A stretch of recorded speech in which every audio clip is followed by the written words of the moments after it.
Welcome to session 3 of Unit 3, which is on techniques of teaching current affairs. Let's quickly go through the objectives for this session. At the end of the session, you should be able to 1. State at least 4 techniques and tactics in teaching current affairs. 2. Explain at least one of the techniques mentioned in the objective 1. There are so many techniques that can be adopted as far as teaching current affairs in social studies are concerned. The first one is the use of bulletin board.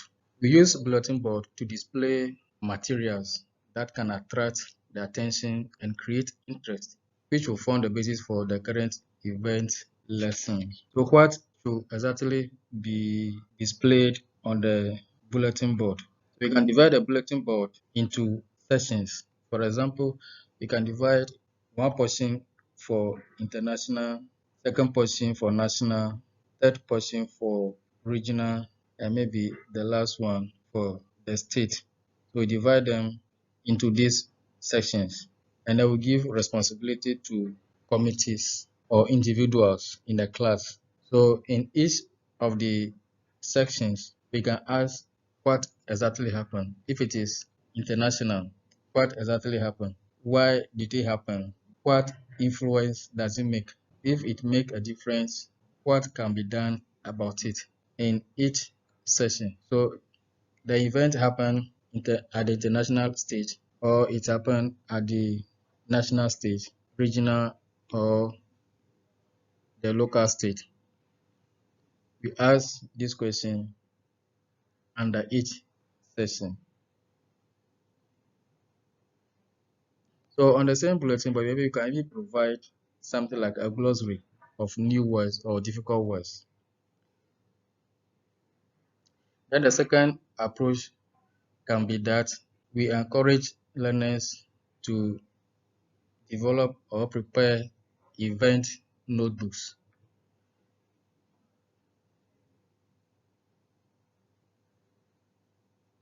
So that the students will be able to document issues that is in a summary form of issues that have been discussed. Then they will take down notes. They can even have a glossary of difficult words or maybe a commentary as well as the conclusion in the notebook. So whatever happened, people are talking about it, then they jot it down.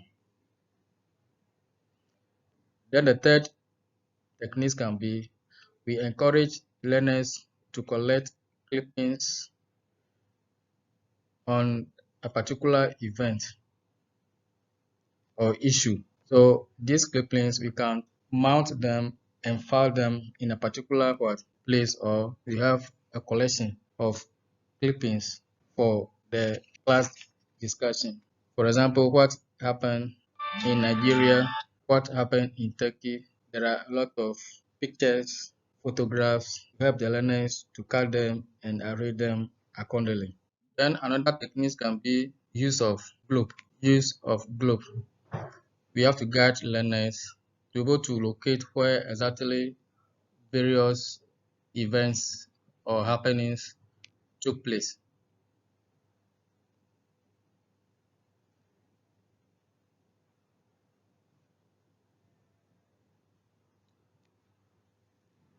More so, we should also encourage learners to discuss current affairs in the classroom. Sometimes when these discussions are being done, we should not look at it as disturbance in the classroom. We should encourage learners to discuss current issues in the class.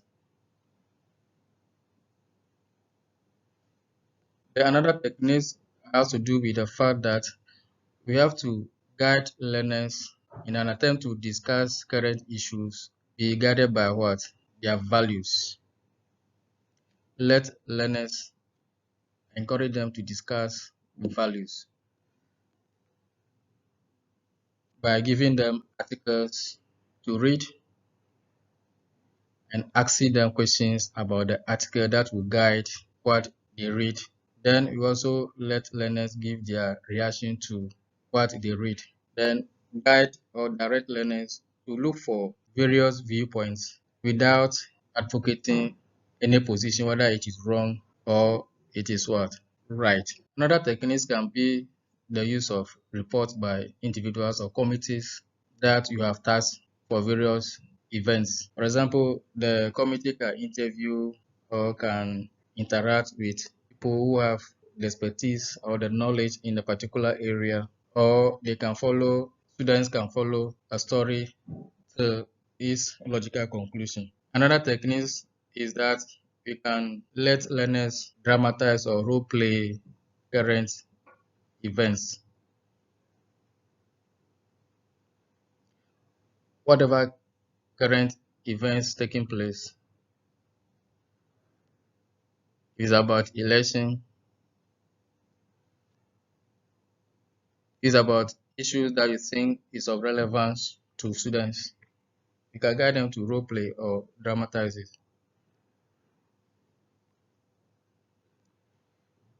Then another strategy can be the use of community resources. So you can interview the local people, the chiefs, experts in the community, or you can also engage authorities to speak on a particular issue. For example, during the coronavirus pandemic, if the health experts, if the health personnel are in the community, you can invite them to come and educate the learners, give them talks on the pandemic. Then you can also attend local meeting or council meeting, attend discussion groups or forums. Then another way of using the community resources, you take students to the community to visit sites that the event took place. So these are some of the techniques that can be adopted when we are teaching current affairs. There are a number of them. I will leave that one with you. Go through yourself and your colleagues. So we have looked at so far the techniques or the strategies that can be adopted in teaching current affairs. We have mentioned the use of bulletin, preparing current event notebooks, supporting current affairs with maps and globes, as well as we have to also encourage learners to discuss current issues and many others. I hope you have enjoyed this session. Can you assess yourself with the following self-assessment question? 1. Current affairs are not part of social studies. True or false? State at least 2 techniques in teaching current affairs in social studies. 3. What techniques would you adopt in using community resources in teaching current affairs? Have you done well? Don't worry. You may do better in the next session. Thank you.